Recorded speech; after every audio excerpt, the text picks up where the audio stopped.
கேள்விகளை நீ கேட்கிறாயா அல்லது நான் கேட்கிறேன்?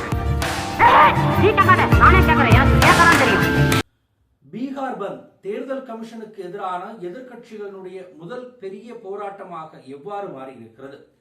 பீகாரில் மாணவர்கள் மற்றும் இளம் ஆதரவாளர்கள் அதிகம் கூடிய ஒரு கூட்டத்தில் நாடாளுமன்ற எதிர்க்கட்சி தலைவர் ராகுல் காந்தி தேர்தல் ஆணையம் அதன் சுதந்திரத்தை இழந்து விட்டதாக குற்றம் சாட்டியிருக்கிறார்.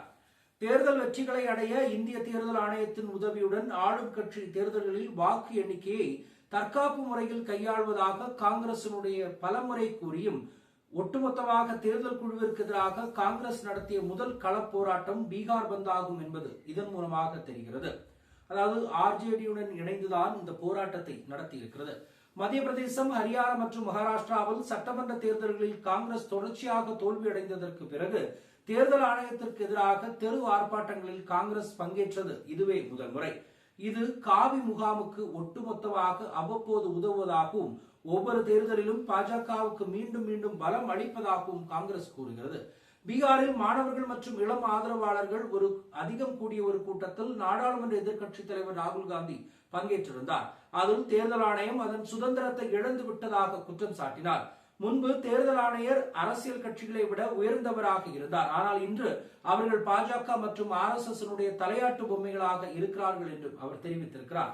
ஒரு வாகனத்தின் மேல் அமர்ந்து கையில் அரசியலமைப்பு சட்டத்தின் நகலை ஏந்தியபடி போராட்டக்காரர்களிடம் பேசிய காந்தி, ஐயா, இது உங்கள் வாக்குகளை திருடுவதற்கான முயற்சி மட்டுமல்ல, உங்கள் எதிர்காலத்தையும் திருடுவதற்கான முயற்சி என்பதை நீங்கள் நினைவில் கொள்ளுங்கள். ஆனால் பீகார் இளைஞர்கள் அதை நடக்க விட மாட்டார்கள். ஏனென்றால் முழு எதிர்க்கட்சியும் எங்களுடன் நிற்கிறது என்கிறதை தெள்ள தெளிவாக கூறுகிறார் ராகுல் காந்தி. தகுதியற்ற வாக்காளர்களை வாக்காளர் பட்டியலிலிருந்து நீக்கி தகுதியான வாக்காளர்களின் திருத்தப்பட்ட பட்டியலை உருவாக்கக்கூடிய சிறப்பு தீவிர திருத்தத்திற்கு எதிராகவும் எதிர்க்கட்சிகள் பீகாரில் பந்த் அழைப்பு விடுத்திருந்தன. இந்த செயல்முறை வாக்குச்சாவடி நிலை அதிகாரிகளால் வாக்காளர் விவரங்களை சரிபார்க்க வீடு வீடாக கணக்கெடுப்புகள் மற்றும் அடையாள அட்டைகள் மற்றும் பிறப்பு சான்றிதழ்கள் போன்றவற்றை சரிபார்ப்பதற்கு 11 ஆவணங்களில் ஒன்றை சமர்ப்பிப்பதை உள்ளடக்கியது என்பதையும் ஆதார் அட்டை பட்டியல் இல்லை என்பதையும் ராகுல் Gandhi தெளிவுபடுத்தியிருக்கிறார்.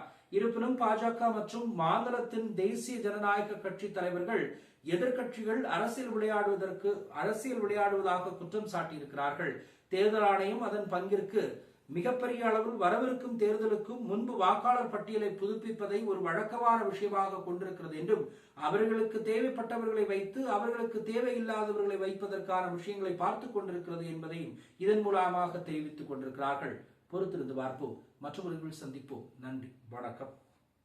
My name is red சேனலை சப்ஸ்கிரைப் பண்ணிக்கோங்க.